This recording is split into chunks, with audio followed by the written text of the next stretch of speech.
Jadi di pajak ini bukan hanya berbicara masalah nilai, tetapi terhadap objek pajaknya yang harus kita lihat. Halo Sobat Jontex, kembali lagi bersama Maulida, tentunya dalam acara Mister Pajak Podcast.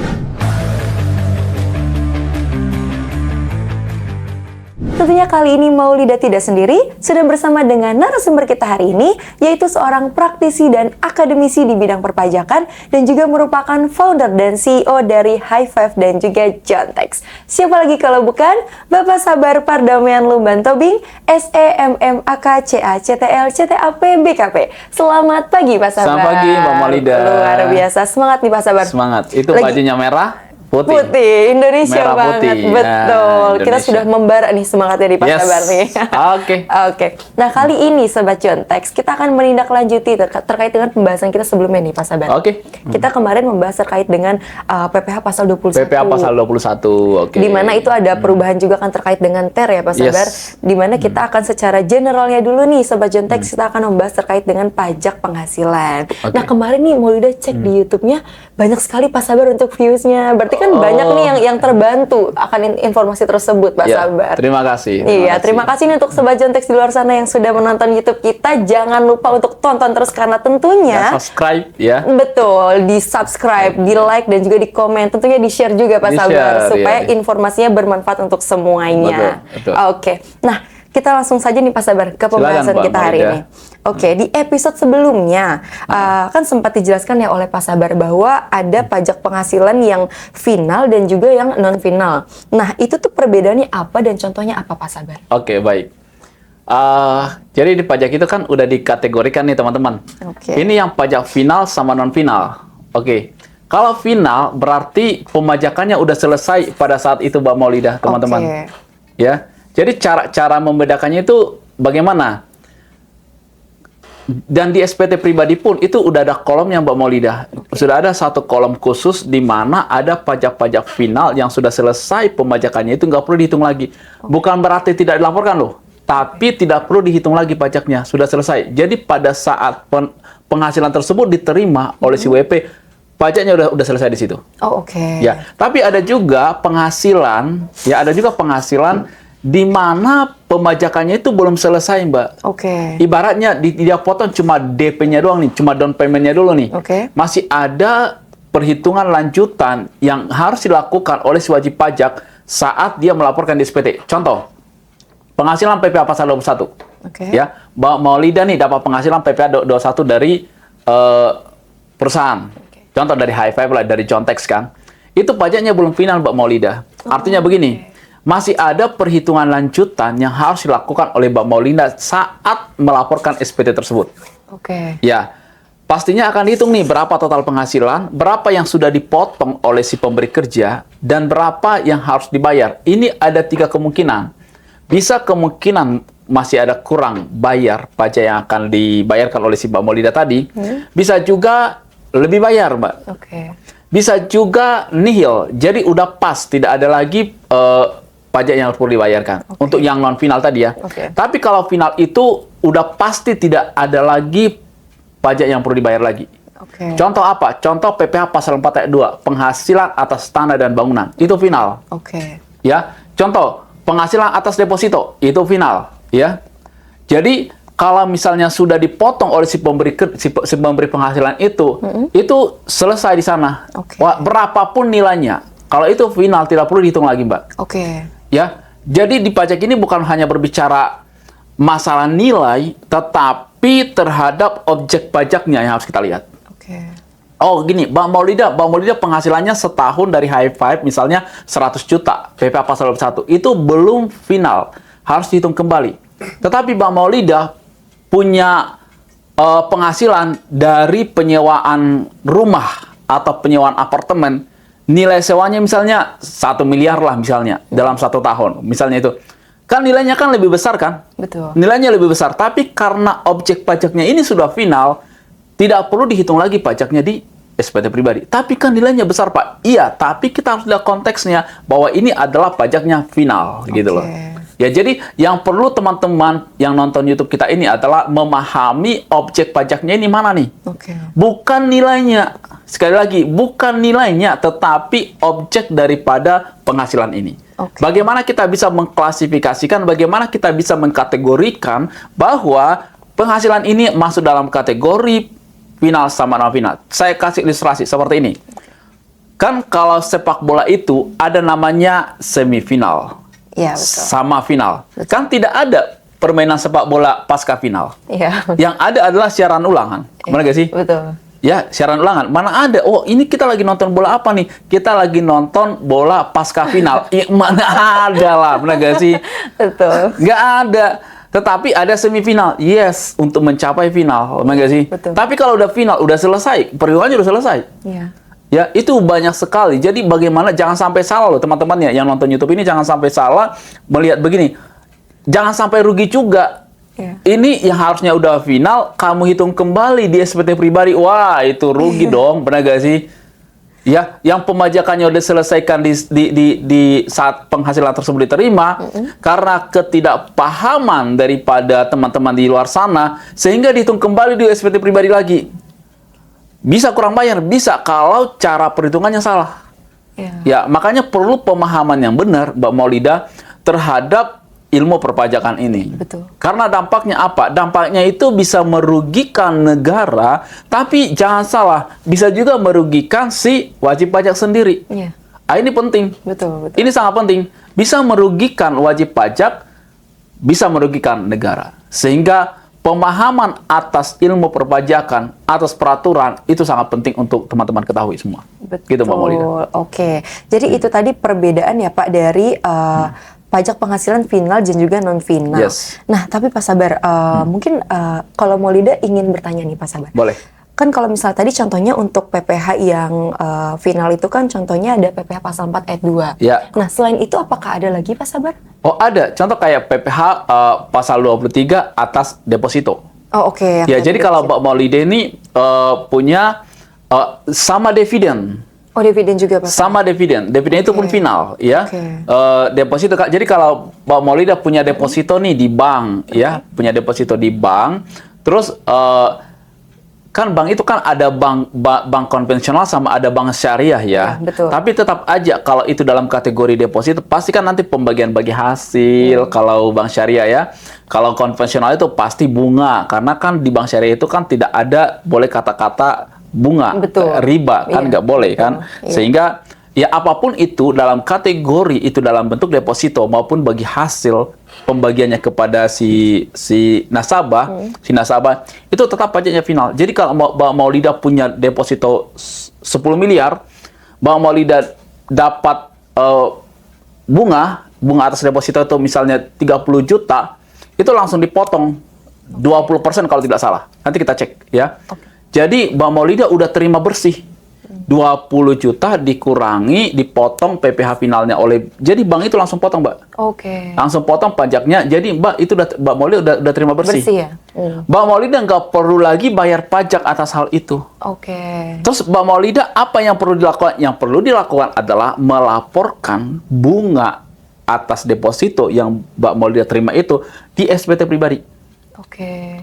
Ini penting. Terus nanti kalau Mbak Maulida bisa beli aset nih, misalnya, oh beli mobil, pastikan pajak melihat, oh itu kamu beli mobil duitnya dari mana? Iya.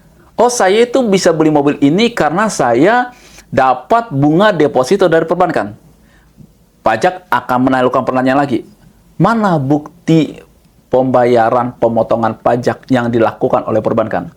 Biasanya perbankan itu akan kasih portofolio Mbak Maulida dalam 1 tahun. Berapa pajak yang mereka sudah potong? Berapa kondisi per 31 Desember deposito dan kondisi keuangannya Mbak Maulida. Ya, sehingga itu cash close itu di situ. Oke. Ya. Dan juga kalau dividen, Mbak Maulida nih punya saham di perusahaan X misalnya. Pada awal tahun biasanya itu dibagikan melalui RUPS, rapat umum pemegang saham. Mbak Maulida nih dapat 100 juta. Ya, pajaknya itu kan final ya. Iya. Ya, final itu udah final. Jadi nggak perlu lagi 100 juta terus masukin di penghasilan neto, hitung lagi progresif, nggak bisa. Bukan nggak bisa, itu salah. Oke. Yang benar adalah pajaknya final, langsung potong 10% selesai. Oke. Setor, ya itu salah satu contoh yang kita bisa sajikan di video ini, Mbak. Nah, oke Pak Sabar. Ya. Nah, kalau terkait dengan bukti potong dan bukti setor tadi, itu tuh berfungsi untuk apa Pak? Kalau dimasukkan ke dalam SPT, apakah akan berpengaruh atau bagaimana? Oke, kalau untuk bukti potong itu kan udah pasti, Mbak. Karena gini, di bukti potong itu sudah jelas siapa nama pemotongnya, Mbak. Oke. Yang kedua, NPWP pemotong. Oke. Yang ketiga, tanggal pemotongan. Yang keempat, nominal yang dipotong. Itu penting banget. Oke. Kenapa penting banget, Mbak Maulida? Gini, karena begitu Mbak Maulida menerima bukti potong dan semua itu lengkap informasi di sana, Betul. ya itu akan menjadi data untuk DJP untuk memastikan bahwa si penerbit bukti potong ini sudah melaporkan di laporan perpajakannya. Oke. Contoh begini, saya kasih contoh ya. Mbak Maulida bekerja di High Five nih atau di Jontex lah, misalnya kan. Oke. Kita kan menerbitkan bukti potong loh sama Mbak Maulida. Betul. Di situ udah jelas nama pemotongnya perusahaan kita, NPWP-nya siapa, alamatnya jelas, terus baru nominalnya berapa. Betul. Kalau kami tidak melakukan penyetoran itu, Mbak, itu sangat gampang dideteksi oleh DJP. Oke. Ya, jadi fungsinya adalah sebagai fungsi kontrol yang akan dilakukan oleh DJP untuk memastikan bahwa Mbak Maulida sebagai penerima bukti potong ini sudah mensubmit itu di SPT pribadi, dan yang tidak kalah pentingnya adalah untuk memastikan bahwa si pemotong, si penerbit bukti potong ini sudah melakukan kewajiban perpajakannya juga. Jangan sampai nanti mereka menerbitkan sebuah bukti potong, tetapi mereka tidak melakukan penyetoran pajaknya, itu juga akan merugikan negara. Mbak Maulida sih tidak dirugikan dalam hal ini. Oke. Kenapa tidak dirugikan? Karena Mbak Maulida tidak perlu mengkonfirmasi atau melakukan intervensi kepada si penerbit bukti potong ini. Tidak perlu. Karena itu menjadi kewajiban tersendiri oleh si penerbit bukti potong. Kan begitu. Nggak mungkin kan Mbak Maulida, mana bukti setornya, kan nggak mungkin. Iya. Itu pun bukan kewenangan daripada Mbak Maulida. Oke. Kewenangan siapa memastikan itu? Itu adalah kewenangan daripada DJP. Disinilah salah satu fungsi daripada DJP. Oke. Iya dong, fungsi pengawasan, Iya, kontrol. ya, fungsi kontrol yang harus dilakukan oleh si DJP, ya. Karena kalau misalnya sampai mereka menerbitkan suatu bukti potong dan mereka tidak melakukan penyetoran atas pemotongan pajak yang mereka lakukan, yang dirugikan itu negara. Oke. Karena begini, Mbak Maulida sudah memperhitungkan berapa yang sudah mereka potong sebagai pengurang pajak di SPT pribadi Mbak Maulida. Oke. Jadi kalau mereka potong 10 juta, Mbak Maulida seharusnya bayar 20 juta kan, tapi kan Mbak Maulida kan kurangkan yang sudah dipotong itu. Betul. Ya, sehingga Mbak Maulida bayar sisanya 10 juta. Iya, betul. Ya. Kalau mereka tidak melakukan penyetoran atas bukti potong yang mereka terbitkan, ya rugi dong negara. Iya. Ya, rugi banget dong. Mbak Maulida kan harusnya bayar 20 juta, sudah dipotong mereka 10 juta, kurangi 10 juta lagi di Mbak Maulida, setor 10 juta. Iya. Ternyata yang 10 juta ini, mereka nggak setor ke negara. Ya negara rugi. Harusnya kan negara itu kan bulat kan terima 20 juta. Betul. Ya dong? Betul. Bulat nih 20 juta. Tapi 20 juta ini dari dua sumber, Mbak. Sumber pertama 10 juta dari penerbit bukti potong tadi. Betul. Dan 10 juta lagi adalah dari Mbak Maulida. Iya. Gitu loh. Oke. Ya. Oke, Pak Sabar. Nah, kemudian terkait dengan bukti potong nih, Pak Sabar. Kan beberapa case nih ada juga yang orang pribadi itu dia lupa untuk mengumpulkan atau menyimpan bukti potongnya. Nah, kalau seperti itu apakah transaksi itu bisa dimasukkan ke dalam SPT pribadinya, Pak Sabar? Oke, selama ini sebelum sistem di DCP ini rapi itu banyak kejadian. Oke. Banyak kejadian, Mbak. Jadi gini, kan misalnya nih ada seorang artis lah, Oke. misalnya dia dalam 1 tahun itu kan dia banyak menerima penghasilan endorse dari mana-mana lah, misalnya. Contoh lah sampai 100 perusahaan, kan mungkin dia pun kan tidak hafal ya. Iya, betul. Tidak hafal dalam 1 bulan mungkin ada 7, 8, 10 ya kan. Nggak mungkin kan kemampuan dia untuk mencatat, untuk mengingat itu kan agak susah. Betul. Benar gak sih? Sehingga ada yang terlewat nih. Benar gak sih? Seharusnya ada 100 bukti potong yang harus dia terima selama 1 tahun, yang diterima cuma 50 misalnya. Iya. 50 lagi ini kan dia tidak terima. Oke. Di sini lagi-lagi, Mbak, disinilah fungsi daripada si DJP. Ya. Jadi sebenarnya Mbak Maulida, DJP membuat suatu aturan, ini harus dipotong, ini harus melaporkan. Itu fungsi kontrolnya mereka. Oke. Oh, kalau kamu sudah potong di PT ini, berarti otomatis si yang memotong itu sudah melaporkan dong. Iya. Ya, nggak mungkin kan tiba-tiba si Mbak Maulida melampirkan bukti potong yang tidak diterbitkan oleh perusahaan. Itu nggak mungkin banget itu. Betul. Ya, sehingga peran ya ini sangat vital ya, peran daripada DJP ini ya sangat penting untuk memastikan, untuk melakukan kontrol antara mana semua perusahaan-perusahaan yang sudah memberikan bukti potong. Ya, dicek nih, oh perusahaan X dia menerbitkan bukti potong selama setahun itu ada 100. Dia akan cek, Mbak. Iya. Oke, ke siapa kamu terbitkan bukti potong itu? Oh, ke orang A, B, C, D, E. Ya kan, dia harus lihat. Betul. Benar nggak sih si yang menerima bukti potong yang sudah melaporkan di SPT pribadi dia? Ya itu harus kerja ekstra benar-benar dulu. Tetapi sekarang kan sistemnya kan udah diperbaharui nih. Oke. Karena banyak sekali hal-hal ini yang terlewatkan, yang tidak ke-record di DJP, sehingga dibuatlah sistem yang baru nih. Begitu si perusahaan menerbitkan bukti potong atas nama Mbak Maulida, otomatis di SPT pribadi Maulida udah ke-record. Oh, begitu. Iya. Oke. Udah. Jadi begitu misalnya, oh ini high five nih. Iya. High five terbitkan bukti potong untuk 150 karyawan nih. Otomatis bukti potong yang sudah kita terbitkan itu udah otomatis masuk terinput di SPT pribadinya. Oh, begitu. Semua karyawan. Oke. Sehingga sangat sulit untuk mengelabui atau ketelodoran atau kesengajaan itu pun akan sulit untuk dilakukan. Kenapa? Begitu dilakukan bukti potong di sistem DJP-nya High Five atau Context, itu otomatis udah terkoneksi langsung ke SPT pribadi. Oke. Sehingga kemungkinan besar itu tidak ada yang terlewat. Oke. Itu teman-teman yang dibangun selama ini.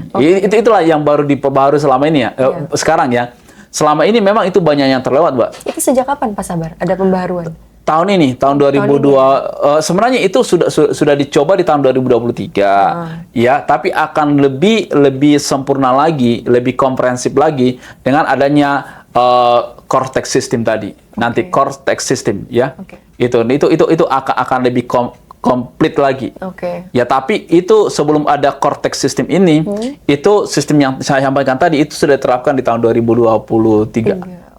Berarti banyak sekali perbaikan dan juga pembaruan dari DJP ya Pak di tahun ini, termasuk juga yang sebelumnya kita bahas terkait dengan pemadanan NIK dan NPWP. Dengan NPWP, betul. Banyak sekali kemajuan ya Pak ya. Senang sekali nih mendengarnya karena kan semakin hari semakin membaik untuk perpajakan di Indonesia kita ini. Oke Pak Sabar, nah itu tadi Sobat Jontex terkait dengan pembahasan kita terkait dengan pajak penghasilan. Nah nanti kita akan bahas lagi nih Pak Sabar lebih banyak lagi terkait dengan pajak penghasilan seperti apa. Nah untuk Sobat Jontex di luar sana, jangan lupa untuk terus saksikan Mr. Pajak Podcast. Tentunya jangan lupa untuk di-follow, di-subscribe, di-like, di-komen, di-share supaya semakin banyak juga orang-orang yang tahu nih tentang ilmu-ilmu yang kita bahas. Nah sebelumnya terima kasih nih Pak Sabar atas waktu dan juga ilmunya. Dan juga teman-teman yang mau bertanya silahkan di kolom komentar. Boleh, nanti kita jawab. Di kolom komentar, betul. Nanti kita akan jawab random ya Pak Sabar ya. Kita akan jawab satu-satu. Dan kita akan kasih hadiah untuk pertanyaan terbaik. Oke, luar biasa nih. Kita akan pilih 5 pertanyaan terbaik. Kita kasih masing-masing 100.000. Wah, luar biasa. Jadi kita siapin atau 10 lah, atau 10 pertanyaan terbaik kita siapkan uang 1 juta. Wah, luar biasa nih. 1 juta ya, 1 juta. Jadi masing-masing nanti kita ini ada dari 1.000 yang nonton, kita akan pilih 10 pertanyaan yang terbaik. Sehingga nanti kita akan bagikan masing-masing ke mereka 1 juta, kita transfer langsung. Jadi nanti pertanyaan kalian ini pun nanti akan kita bahas di podcast selanjutnya. Tapi harus pertanyaan yang keren banget loh, maksudnya yang bagus. Jadi jangan cuma nanya, Pak Sabar tinggal di mana? Pak Sabar udah nikah belum? Itu bukan pertanyaan. Pertanyaan terkait dengan yang kita bahas. Gitu teman-teman. Ya? Nah ini berlaku juga untuk Sobat Jontex yang lagi live juga nih Pak Sabar. Oh iya pasti. Kita kan live juga nih Sobat Jontex. Pertanyaan-pertanyaan nanti kita. Betul. Untuk Sobat Jontex yang nonton. Tapi tidak boleh karyawan High Five dan Jontex. Jangan. Berarti saya nggak boleh dong Pak Sabar. Tidak boleh. Tidak boleh. Karena mereka sudah dapat gaji dari kita. Betul. Berarti untuk Sobat Jontex umum nih yang di luar sana Yes. nih ya. Yes. Ayo buru-buru langsung bikin pertanyaan di kolom komentar. 10 orang ya Pak Sabar ya? 10 orang. 10 orang 10 orang. pertanyaan terbaik. Oke. Ya. Baik Sobat Jontex, itulah tadi perbincangan kita dengan Pak Sabar terkait dengan pajak penghasilan. Jangan lupa untuk tonton podcast kita selanjutnya tentunya hanya di Mister Pajak Podcast.